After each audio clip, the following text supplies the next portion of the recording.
প্রিয় দর্শক বন্ধুরা, এই মুহূর্তের জন্য আপার প্রাইমারি থেকে একটি গুরুত্বপূর্ণ খবর আপডেট। বন্ধুরা, আজকে তৃতীয় কাউন্সেলিং এর কার্যত শেষ দিন এবং আজকেই উঠে আসছে বড়সড় একটি খবর আপডেট। তাই এই ভিডিওর মধ্যে সবটা তুলে ধরার প্রয়োজনীয়তা অনুভব করছি। ভিডিওটিকে শেষ পর্যন্ত দেখবেন, কোনোভাবে কিন্তু স্কিপ করবেন না। চ্যানেলটিকে অতি অবশ্যই সাবস্ক্রাইব করে রাখবেন জরুরি আপডেটগুলি পাওয়ার জন্য।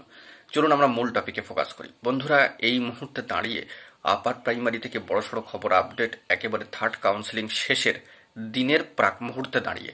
কারণ এই কারণেই বিষয়টিকে আনতে হচ্ছে, কারণ আগামীতে আসতে চলেছে ফেব্রুয়ারি মাস, 28 দিনের একটি নতুন মাস।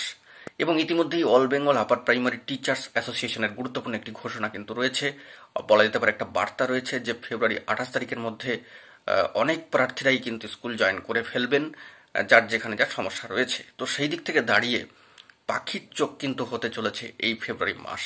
এবং এই ফেব্রুয়ারি মাসে কিন্তু ফোর্থ কাউন্সেলিং এর নোটিফিকেশন জারি হওয়ার একটা চূড়ান্ত সম্ভাবনার জায়গা কিন্তু তৈরি হয়ে যাবে। অর্থাৎ ফেব্রুয়ারি মাসে কিন্তু দামামা বেজে যেতে পারে বাকি প্রার্থীদের ক্ষেত্রে ফোর্থ কাউন্সেলিং এর নোটিফিকেশন আসার ক্ষেত্রে। তবে স্কুল সার্ভিস কমিশন যে গতি নিয়ে কাজ করছে, যে ইনিশিয়েটিভ নিয়ে যে পজিটিভলি কাজ করে চলেছে, তাতে করে ফেব্রুয়ারি মাসে ফোর্থ কাউন্সেলিং এর নোটিফিকেশন আসাই কিন্তু দরকার বাকি প্রার্থীদের ক্ষেত্রে।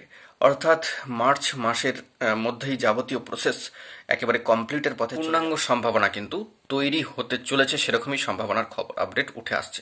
তো আমরা সব দিকে ফোকাস রাখছি। এই ফেব্রুয়ারি মাস কিন্তু পাখির চোখ হতে চলেছে ফোর্থ কাউন্সেলিং এর ক্ষেত্রে। দেখা যাক পরবর্তী ক্ষেত্রে কি আপডেট উঠে আসে।